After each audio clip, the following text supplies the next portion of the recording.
Hello,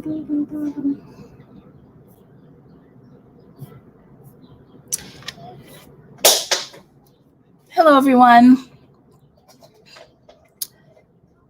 Hi, Josh. The live has now started. I was late.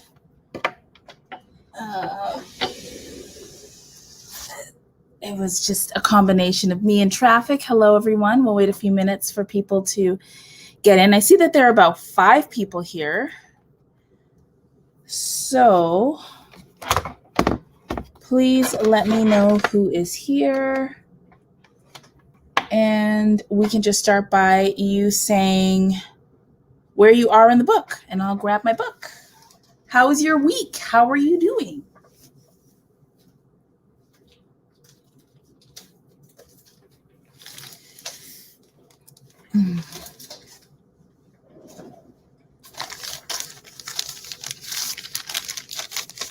I like it. I love when we have big groups. I also really love it when we have small groups too, because we get to be more cozy with it all. Okay, so just getting myself sorted here. Who is here? We've got 8 people so far.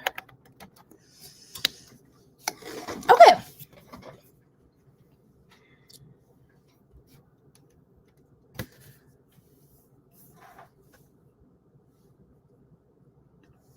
Hey, Christina.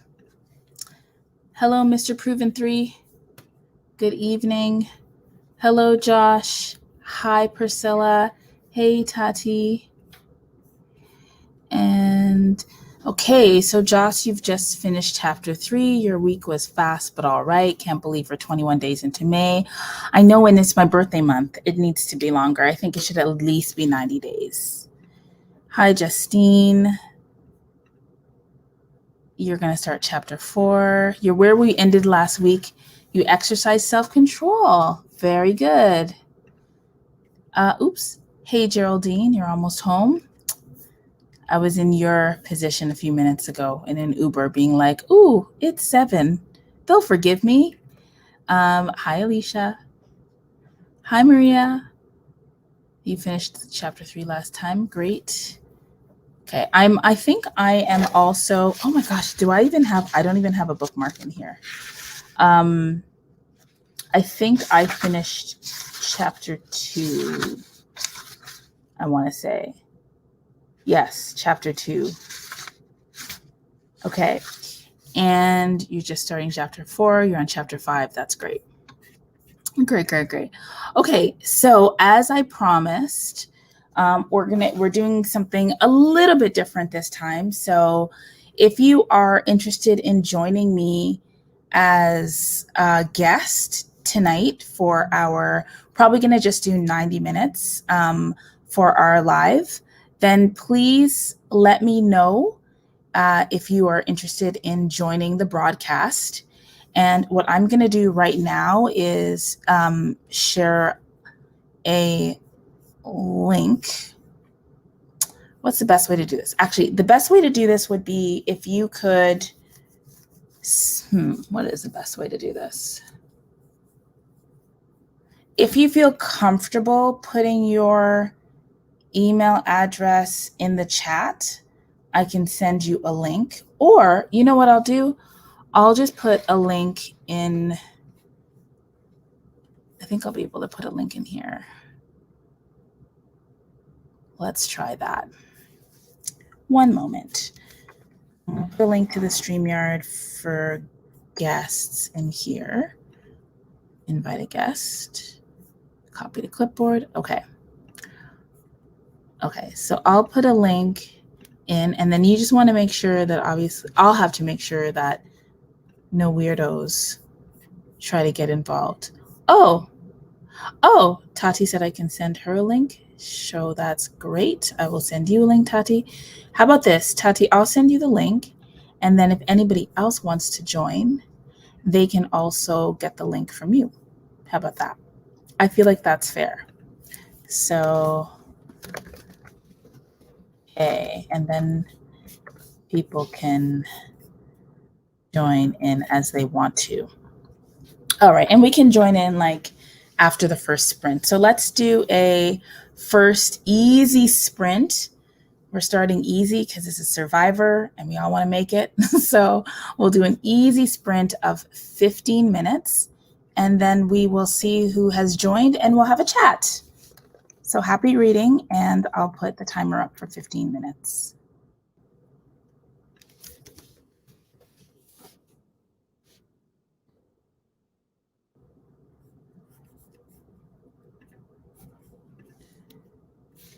Let's open that up.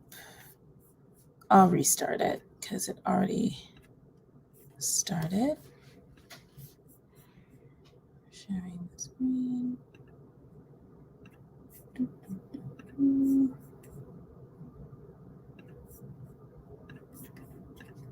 Okay, you should all see the 15-minute timer. I'm going to reset it to 15 minutes and enjoy our first mini sprint.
Hello, hello, hello.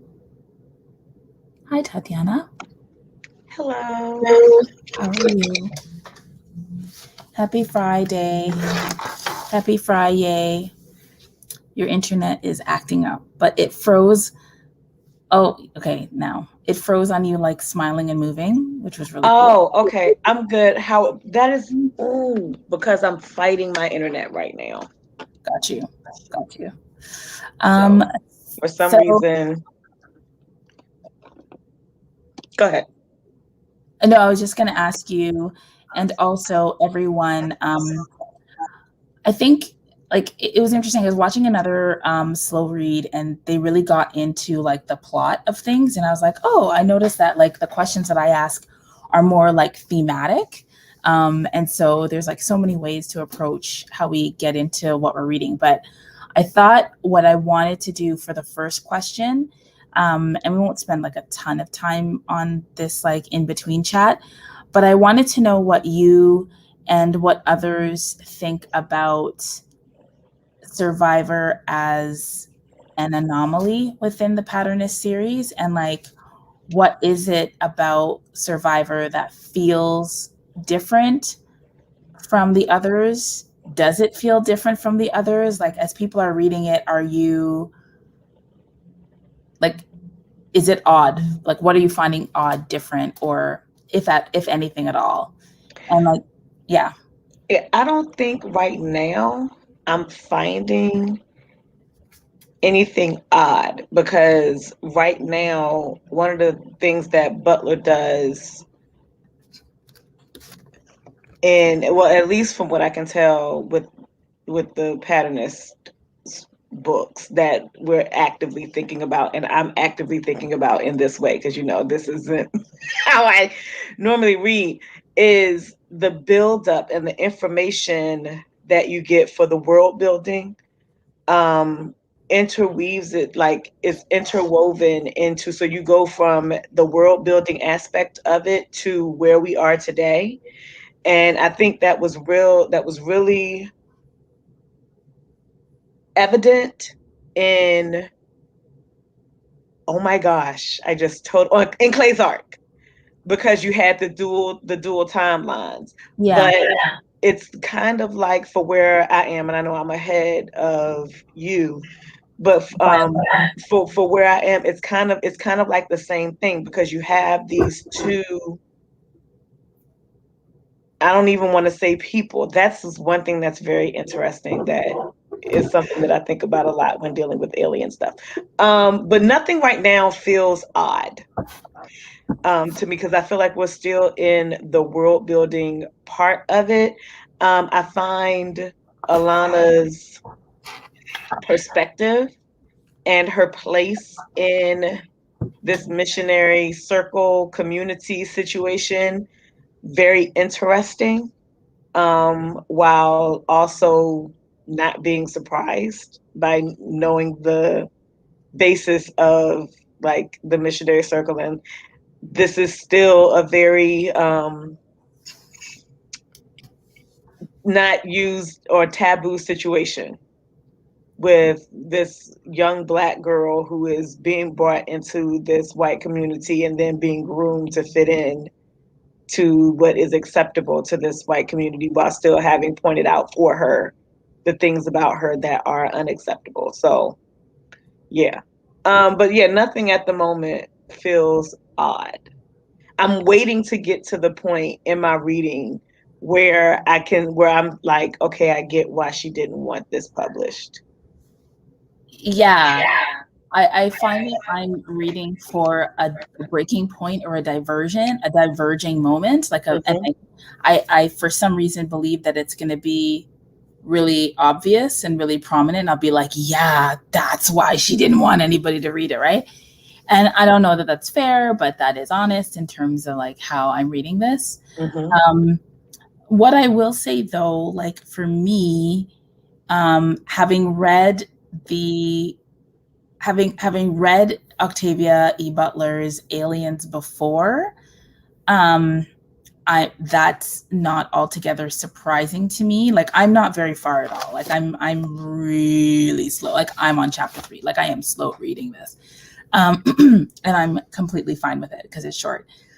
But like, I notice one thing that I notice, at least where I am right now, like race and her as like a racialized woman and as a Black woman, Alana, is not as obvious to me. Like there aren't as many racial markers for me. And I feel like in many of the other and of her other works, like in the first couple of chapters, it was just really clear. Like, And that's interesting. I don't disagree, because there's a lot more focus on the coloring of the aliens and how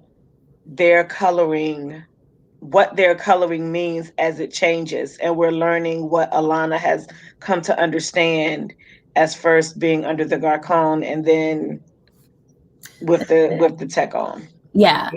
So that I find really interesting. And also there's something about how it sounds. Like it reads like vintage sci-fi in a way that her other books didn't for me. There's something vintage sci-fi about it. I think there's a pacing, there's a faster pacing, because I noticed that when I read Samuel R. Delaney's earlier works, there's a fast pace around, like, now you're here, now you're there, now there's a conquest, now there's a this, and there isn't, like, I really appreciate Octavia E. Butler's like subtlety and the ease and slowness of her transitions. And so when she's stark about things, she's stark about them for a reason, right? And so there's something about the writing that feels formulaic in a way in the first couple of chapters, formulaic in a way that like the other ones haven't felt like so far for me. And I don't know if, I mean, literally, I'm 2 chapters in, so that might just like be, it could be for a lot of different reasons, but that's something I'm going. Yeah, but I haven't read a lot of, I appreciate that thought process on it, because I haven't read a lot of vintage sci-fi. So I would not have that background. Like a lot of my vintage sci-fi was Kirk. Captain Kirk and Star Wars. So it wasn't consumed in books. Versus, so I would not have that. But Josh said something earlier about the long exposition in chapter 3 feels more direct in how it sets up the story, almost as if it lacks a level of subtlety that I felt we had in the past books. And I agree with that. It's very direct. It's very like, this is what is going on.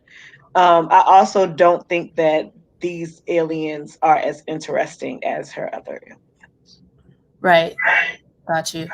So let's see the comments. So I have thought, but I do wonder how much of my expectations feed into what I think I'm seeing. Yep. So far, I feel this feels more tangibly connected to the other books. Okay. Jersey Femme. I don't know if I can decide how different it feels yet. I think we're still dealing with Alana's adaptability, which goes along with all the other stories thus far in this. In the series. Yeah. Adaptability, community. Y'all's minds are great. Sorry? Y'all's minds are great. Our minds are great.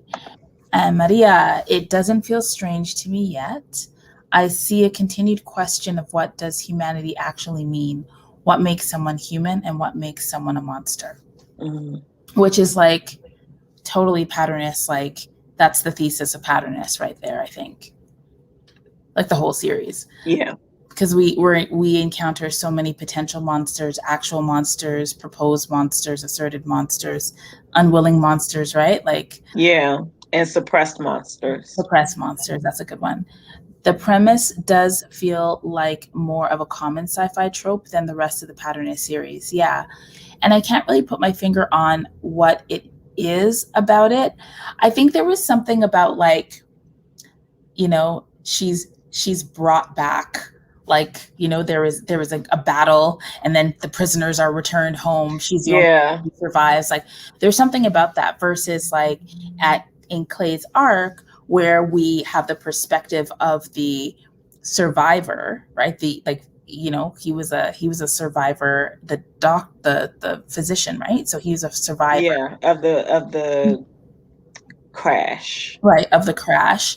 And she has a lot of survivors, right, in her stories, and some that we'll read. Certainly, Dana's a survivor. Certainly, Shori in Fledgling is a survivor. So there are lots of survivors in a ton of different books that she has. So I'm also looking to see like what is it about surviving that is, you know, that we're meant to focus on. So Justine says the premise does feel like more of a, oh, I already read that. And Christina, yeah, so far this book looks like part of the series. It also deals with community and breeding.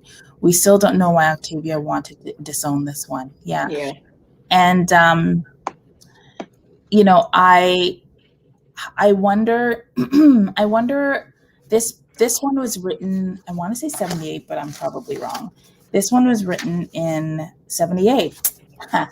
And it, you know, so that's 43 years ago. And I wonder if the wrongness of it in 43 years ago has adjusted over time, and whether current readers need something different than readers in the late 70s, and whether what she found wrong about it or underdeveloped about it would still feel underdeveloped. Like, would we even notice, right? Given what was required, like, do we need the same things from science fiction in 2021 that we did in 1978? Well, so maybe that's for your inside voice. Yes.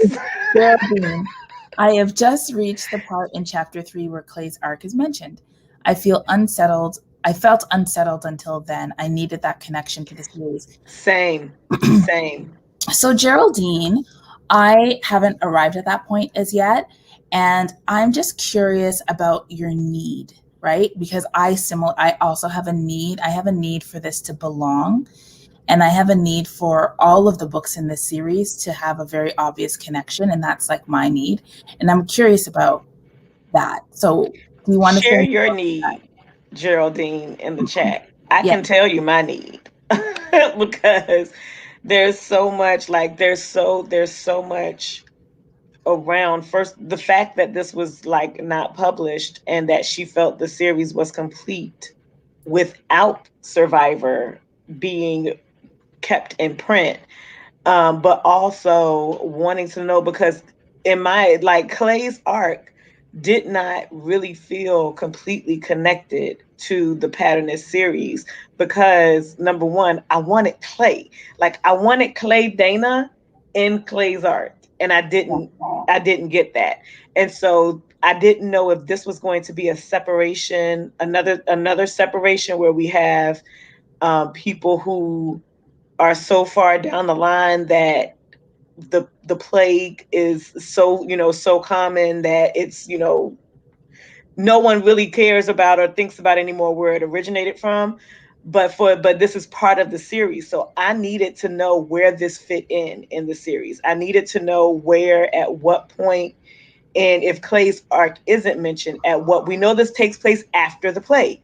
Yeah. So at what point does the plague have an effect on the fact that this mission to another planet is being done? So that's why I needed it, because I needed to visually see beyond this is book 4 of the Patternist series, how this was connected to the Patternist series. And I feel like as part of the slow read, when we are finished, we're going to need like some time to take them all in.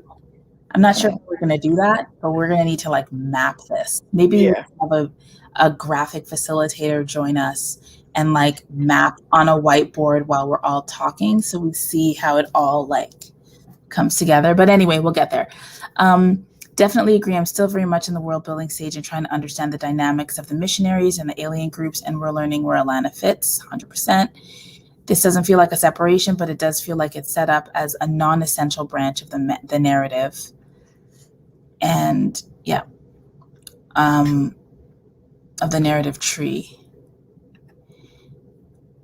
And Tati, oh my God, I agree. I wanted my flying clay story, LOL, but I feel how Geraldine feels. Chapter 3 starts to at least close some plot holes that Clay's arc had in my mind. Okay, cool. All right, so I'm thinking a long, juicy stretch of 45 minutes for the next one. Juicy stretch. Are you good with that? Okay. I'm good with that. Yeah. You're just repeating my words. Yeah. Because that's what happens. Okay, let me find that. And the offer still stands. If you want to join after our 45-minute timer, please let us know in the chat, and you can join Tati and I.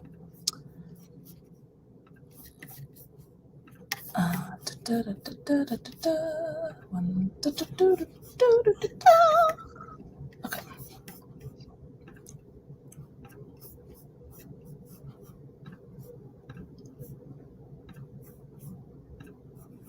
Chrome tab.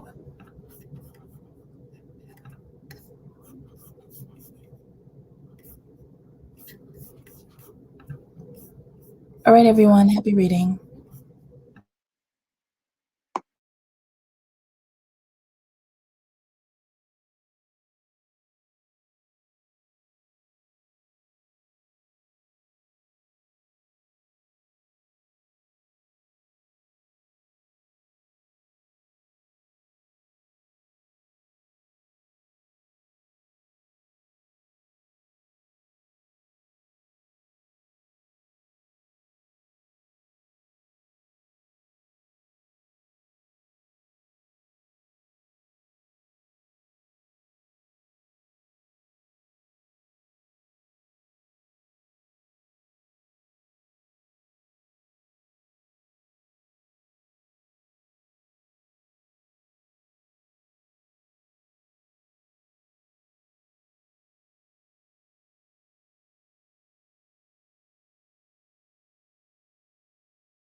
All right, everyone. So those of you in the chat, just let's get a sense of where everybody's at. So where are you at right now? And Tati, do you have a question or anything? Yeah, what's your question? Because I'm very irritated by a character at the moment. Mm-hmm. So, of the characters that you have encountered thus far, wherever you are in the book, which character irritates you the most? And it could be because they feel like more Doro-esque or more docile or just idiotic. I mean, they run the gamut. So yeah. That's a great question. That's a really great question. Okay, let's see what people said. I think there was just... Yeah, Josh just said that he finished chapter 4. Before that, Geraldine said, so much happened in the story up to that point. I wasn't able to fully grasp the narrative. Yeah, and I think that was the discussion. Yeah. And I am on page 33, so I think midway into chapter 3 or close to that. Do chapters feel long to you in print? Yeah, they do. Okay, because they feel long to me in the ebook version. I just is it me? I'm almost halfway through chapter 3, and I do appreciate, like, I am satisfied by the big, like, info dump around, like, Clay's arc and stuff. I don't fully follow everything yet. Mm-hmm. I think it's going to take me a minute, Tati, to, like, see how it all comes together. But and I think you'll need time to think about it, because I have not been, like, I missed last week, and so I had to go and look at the thumbnail to see how far, like, the plan was for last week. And when I saw that, I was like, oh, I'm doing good, because what I have done is, like, I've read a chapter over the course of a day or two, and then I need time to think about what the hell I just read. So I think as you have more time, like, you take the time to do that, then that is going to make a difference. I hope so. I'm also behind my own schedule, which is humbling and also totally fine. That's right. Because it's supposed to be slow and luxurious, not like, No, this is not a speed run. No, yeah. It's not. I tell myself, you're fine. Okay, so hi, Tommy. Maria. Hi. Okay, so oh no, there's a Dora-like character already. LOL. I haven't gotten to that yet. Still in the middle of chapter 4. I thought it was just me. These chapters seem super long. No, I'm not saying that there is a Doro-like character. What I am saying is that Doro is a character that we could all agree on what we thought about him, whether we thought that the things that we felt about him were understandable characteristics, or just straight out damnable characteristics. So that's like when I say Doro-like, like just someone who, not necessarily that anyone in this book is like Doro, but that we would look at in that way. Gotcha. Chapter 3 finally got the Quasar connection, right, Priscilla? I think you and I are pacing, which is nice.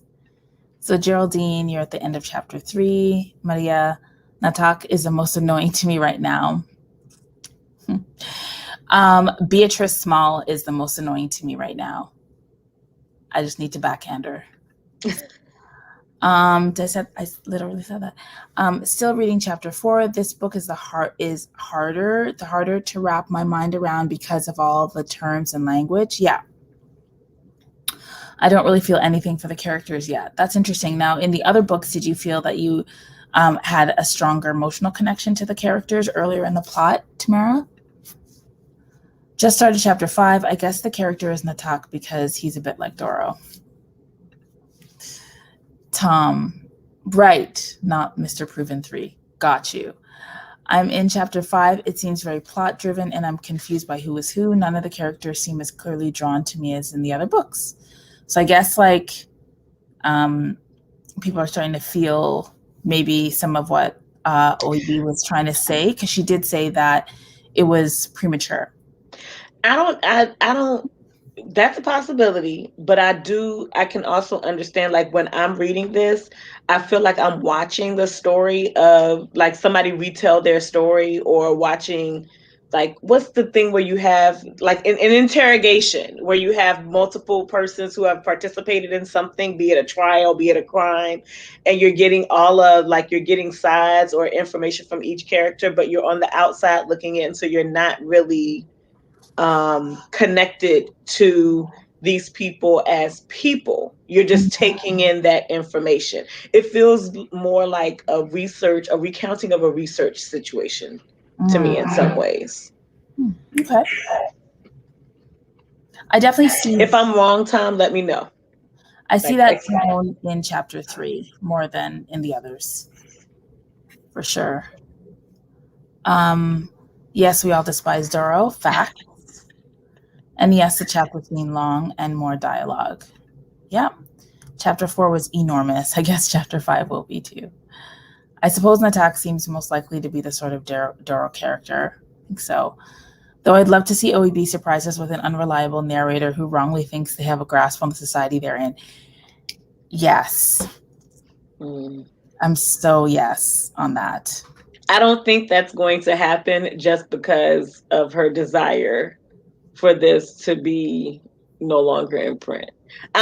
It'll be interesting, but I don't think that's going to happen. We'll see. Yes, the characters felt more fleshed out. I enjoyed their individual stories more. In the other stories versus. That's another thing. Do we have an individual story?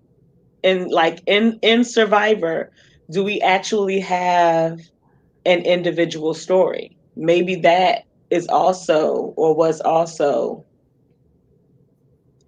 something that was not fleshed out. So I've seen, was this book ever called Alana? I don't think so, but there are like 3 or 4 different covers. There's a cover with Alana on the cover. There's a cover with Diute or Dute, however, because we don't get, I've been saying Diute because syllables and yeah.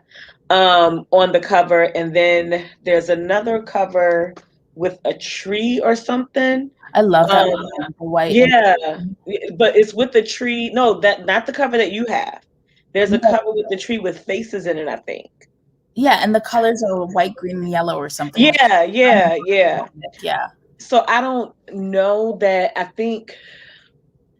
I don't know that this was ever called Alana, but I do believe that in some iteration of it. And again, how did this happen? And we can't find but the one that you have. Like, where the rest of these covers at? Can I get one? That's all I'm saying. Okay, let's see. Just didn't have the language around that. I also feel nothing for any of the characters. That's interesting. The Clay's Arc info dump helped ground me in the story. Now I feel like I can finally something to grasp onto you. I'm still trying to get to know the characters myself. Same. Feel more like an observer than emotionally involved in the story. But I'm quite enjoying this one. Not as much as the first 2, but more than Clay's Arc. Right. Christina, I actually have theories as to why you like this more than Clay's Arc, and why you are enjoying this one too. I have theories, so I can't wait to hear why. And I feel like Alana is meant to be the central perspective, but it does feel less focused in that regard. Yeah, like Wild Seed was very much a story about Anyanwu.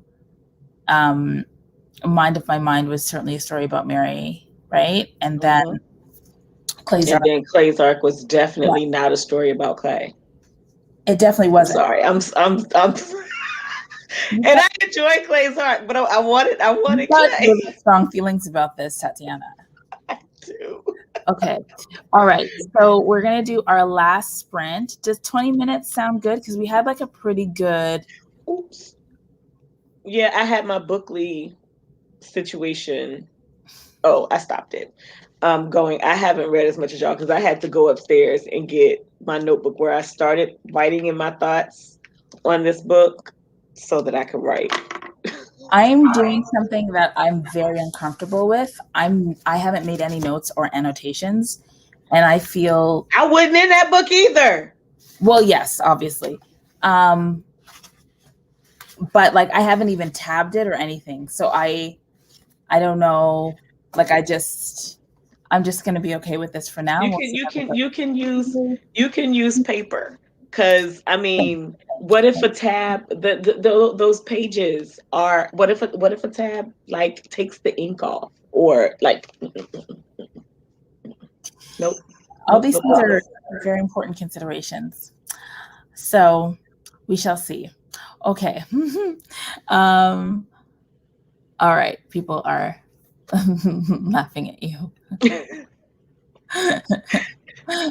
It's all in love. All right. So we're going to do a last 20-minute sprint, everybody.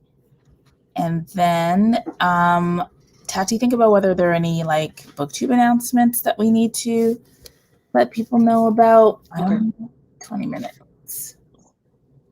We're supposed to be up to chapter 7 today. 20-minute timer. Maybe I'll get to chapter 7 in 20 minutes. No, I won't. That's not happening, and don't put that kind of pressure on yourself. Thank you. Da, da, da, da, da, da. All right, everyone. Happy reading. See you in 20 minutes. I'm going to get ice cream.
Okay. All right, everyone. So please let us know where you are right now. And my question is, what's the name of the planet that they're on?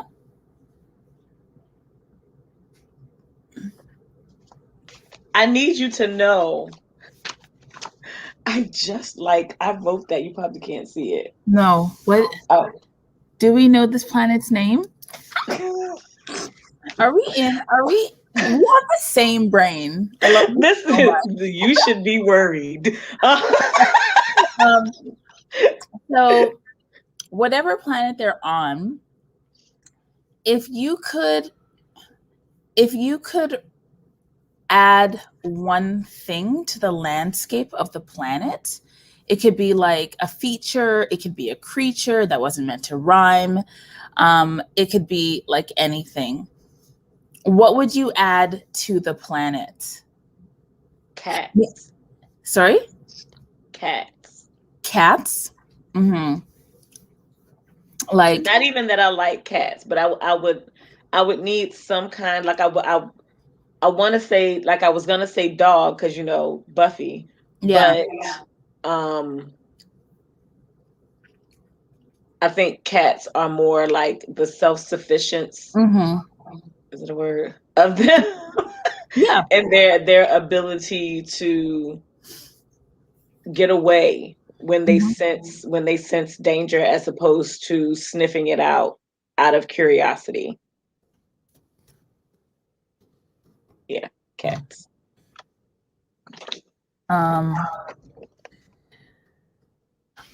It seems to me, and I'm still, gosh, this never-ending chapter 3. I still have. Wait till you get to chapter 5.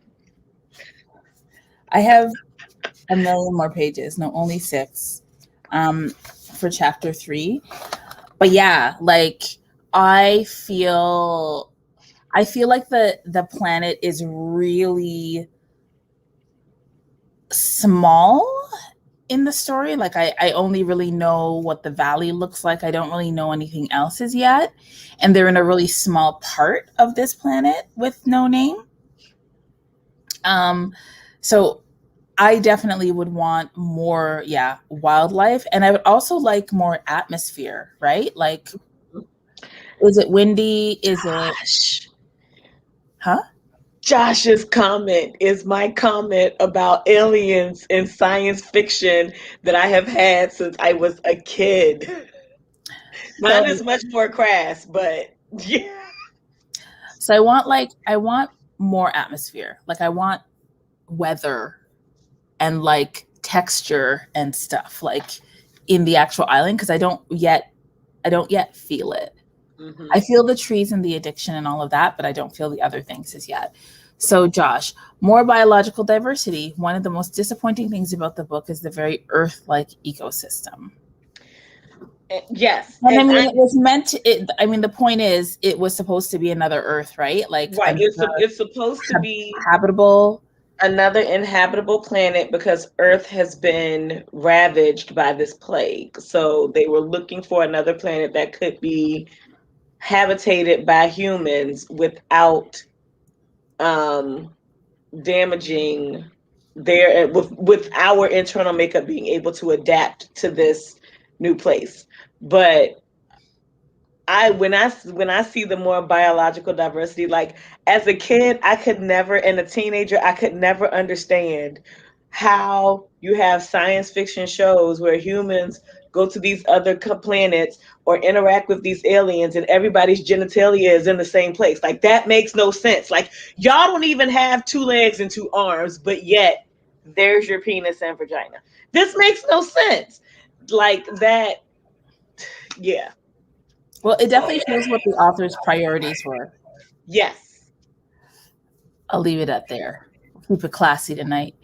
I'm gonna go with some magical fountain water source that makes them all change. Okay, Jersey Frem. Also, Jersey Frem, when are you coming through? Like, when are you joining the live? Because I feel like there have been overtures and nothing yet. So just wanted to make Just throwing that out there. Official call out. Okay. Mm-hmm. You have a week's notice.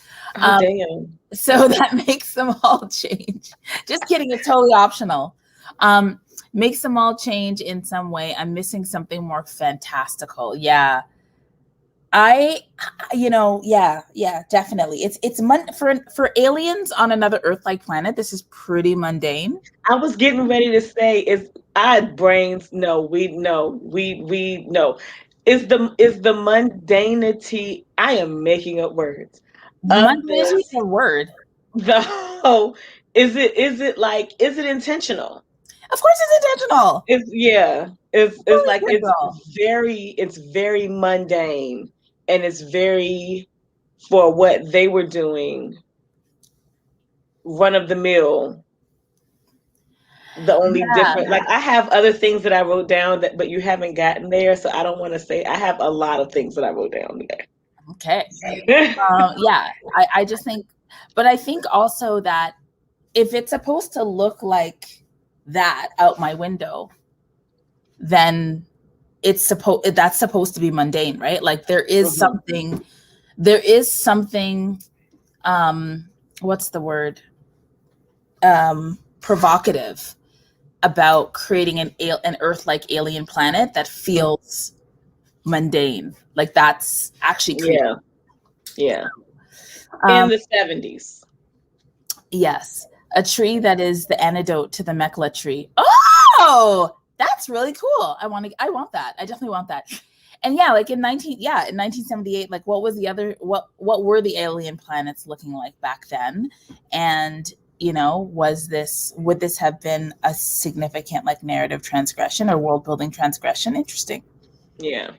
I love the premise of Clay's arc, which to me felt so much more scientifically stimulating, says the planetary scientist. It was so alien, unlike this world. Yeah. I like this. I say that lovingly because Josh. And we don't have Josh is actually a planetary scientist. I didn't know that. That is quite fascinating. It is. It's amazing. That is very fascinating. We don't actually get, like, we get a lot of description about the Tekon. Well, not a lot. We get descriptions about the Tekon, the Garkon. We already know about the humans and what happened in Clay's arc, but we don't have a lot of description, in my opinion, of the landscape and where, because I can't say that because you haven't gotten there yet, but where the missionaries are in relationship to the Garkon and the Tekon, and how far apart they are, because at the beginning of the book they walked them back. Yes. They walked the Tekon into Garkon and missionary territory. That's what makes it feel small. Yeah. But it's a planet. Like, it's a whole ass planet. Yeah. But they walked back from wherever they were gone for 2 years, was it? 2 years? Yeah, Alana was gone for 2 years. 2 years, and then they walked her back. So she was walking this? I don't know. So chapter 4, you'd add an antidote plan for the addictive fruit. A lot of people need this antidote, so that makes totally sense. Yes. But humanoid creatures? Halfway through chapter 5, I wish she would show us more animals. They deal with leather, but we don't see the animals. We don't see any cows. The Garkon don't even let them hunt. We don't see cows. Where are y'all getting? Do the Garkon shed in the winter? Like, in the summer? Like, where are you getting the material to make this leather? These are all important questions. Yeah. These are all important questions, and they're all okay. Yes, Christina. Octavia's saying yes, quite specific. Let's do next week. I haven't been in the house during the lives. See, I think we're ready. I think we're ready to move to the next stage in the reading, experience. So great. Yay. Next week. Not the genitalia is all in the same places. Tati, we need tentacles. It doesn't have to be tentacles. They have aliens with tentacles, and things that just like move wherever they want to move. But when they go to have sex, they are like, you go to hug somebody and pat them on their back, and they're like, "Stop stroking me." Like we're not made the same. The planet is just a stark contrast to other elaborate and creative worlds that she's created Yes. in other books. Thinking of Lilith's Brood. 100%. Yes, that's 100%. Yeah. Just finished chapter 5. I agree with Christina, wanting more wildlife, more detail in the world in general, not just the political hierarchical systems. Okay. The first thing by her I've read is Bloodchild. I've weirded out ever since. That's fair. Yep, we knew you meant Stark, Justine. We got you. I just would have loved to see a carbon-based... See? Listen. I would have loved to see a carbon-based system of life that can thrive along with Earth life and still be designed in a way that can mirror the Earth-centric themes Butler is trying to form. Yep. Josh, have you read... Have you read The Sparrow by Mary Doria Russell? Is the Mary Doria Russell? I think that's the author's name. Because that deals with planetary travel and colonization as well. Curious. Same at Justine J. Thinking about Lilith's Brood. At this point, I knew a lot more about the alien creature in that series. Yeah, for sure. And by that time, she'd written so many other things too. Yeah, but also they did walk for a number of days, and that's the thing, right? Like pilgrimages, like people walk, like they walk. So it doesn't necessarily mean that was close, but yeah, I know. So Josh also has several years experience participating in the teaching of an undergrad astrobiology course, which helps me appreciate the ways she could have taken it. See? Planetary scientist and astrobiology. He's not playing. He did not come. I did not come to play with you, okay? Seriously. Okay. Astrobiology. Yeah, Lilith's Brood. Didn't know that was a thing. Lilith's Brood was my first. I love, Lilith's Brood. I've heard about something that you like. Sounds awesome. And Geraldine, any fan art exists for Survivor? I need help with this world. That's a good question. That's a good question. I don't know. I doubt it.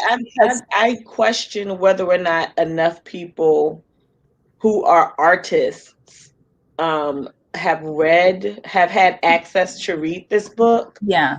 And were impressed enough by it to be drawn. Because like fan art is you drawing something that relates to whatever the media item is that's affected you deeply. So I wonder. We can run a contest. We should run a contest since it's now available.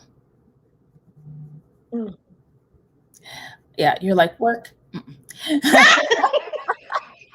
Right? You're like, somebody should. Just not any of us. And not me and not you and Jerry. I just scared Buffy. But yeah, you're nail on the head with that one. Yeah, we're the same person. Okay, so we're done. We've done 3 sprints today, the 15, the 45, and the 20. So yay us.